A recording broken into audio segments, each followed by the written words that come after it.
Acharya, Dr. Ritika Bambani, and Dr. Dolonchappa Dasgupta, myself Krishnendu Chatterjee. This is the present day clinical scenario of denturism in a populous developing country like ours. Aesthetics, displeasing, phonation distorted, mastication and function greatly hampered. As we know, the first impression is the last impression. Well begun is half done. The impression-making step in complete denture fabrication cannot be overemphasized, because any laxity or errors in this step will be compounded in the subsequent steps and lead to disastrous end results. We all know that a building is as strong as its foundation, and the building that we are fabricating as complete dentures need a solid foundation of the residual alveolar ridge. These are its salient features. But let me ask a question to all the clinicians present here. Do we always get a condition like this? I'm sure the answer is a big no.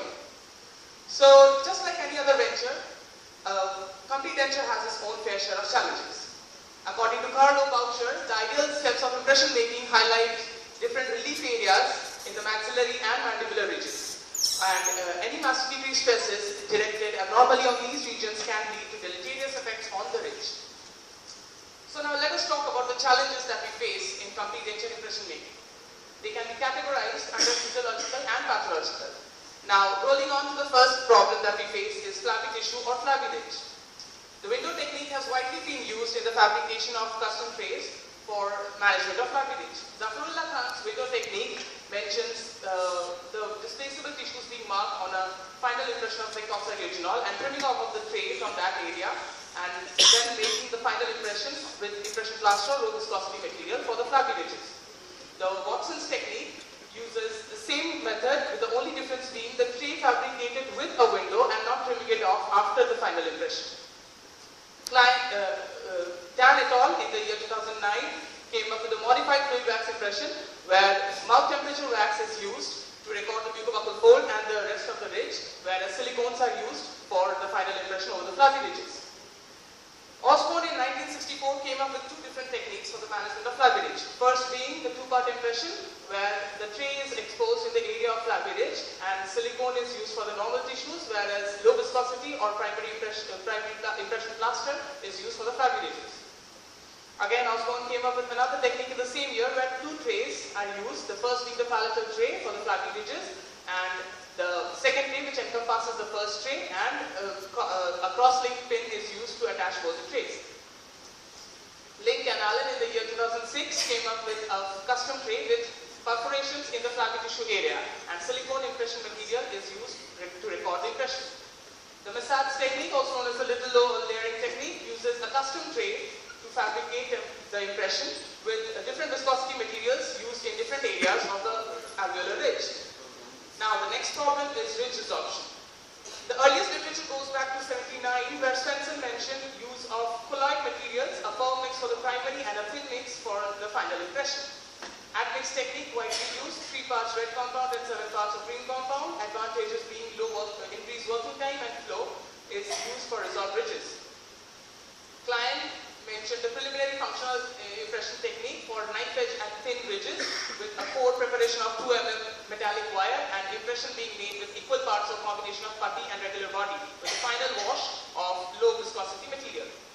The Revance dictum can be used along with neutral zone impression making and covering the distal part of the retromolar pad for enhanced support retention and stability.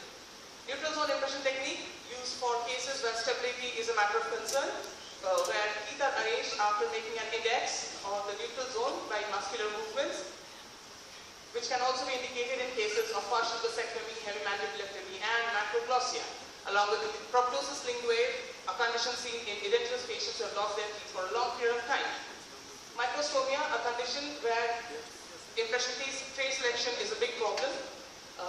So sectional trays are a matter of choice. Along with that, Kolbenker has mentioned use of flexible tray prepared by silicone putty impression material and a light body impression for the primary impression.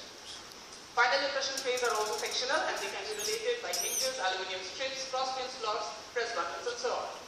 Submucous fibrosis, a widely prevalent disease in India, needs to be treated with general saliva substitute, neutral zone impression technique, and single-stage peripheral tracing in order to avoid any burning sensation in the patient's mouth. Marking border tissues are also of help in oral submucous fibrosis and in cases of ridge resorption. Gagging. A protective reflex can be nightmare for not just prosthodontic but any considerable dental procedures. Prosthodontic considerations are avoidance of overfilling of tree and use of fast-setting alginate along with procedural and psychological management. Drugs like astringent mouthwash can be used, table salt sprinkled on the tongue and normal saline mouth rinse have shown good results. Topical anesthetics can be used, but according to Stewart's clinical removal partial prosthodontics, topical anesthetic can also enhance gagging. Atrophic mucosa, the relief provided over the atrophic mucosa is the main concern.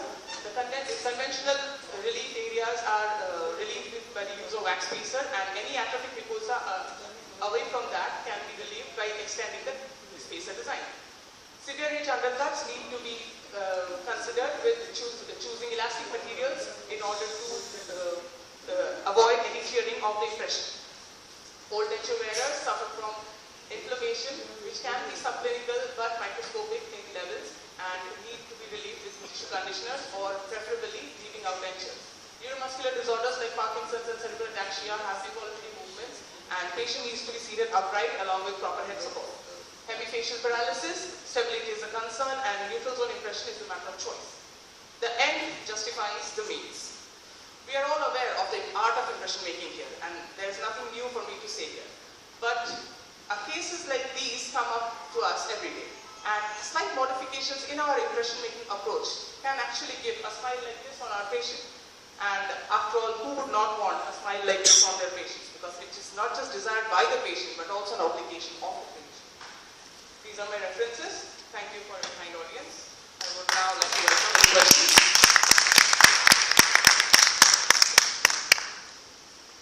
Thank you, Dr. Krishnendu. It was a very nice presentation. You covered almost every aspect of the impression making procedure. Any questions from the audience? I would just like to ask you, if there is a patient who has a torus palatinus, then how would your impression making procedure change for him? Ma'am, with due respect, an assessment of the patient is very important along with investigations required. The torus needs to be assessed properly, whether we can actually overdo the torus with a spacer fabrication or a conservative approach. If not, the preferable choice should be surgical, but considering the fact that a large chunk of patients come from a lower economic strata and old age who cannot undergo surgical procedures, we might have to make certain modifications in the impression technique. But obviously, if the torus cannot be managed without surgery, I think we should convince the patient for going for a surgery. Impression making considerations would be use of soft liners and elastic materials as mentioned for cases with severe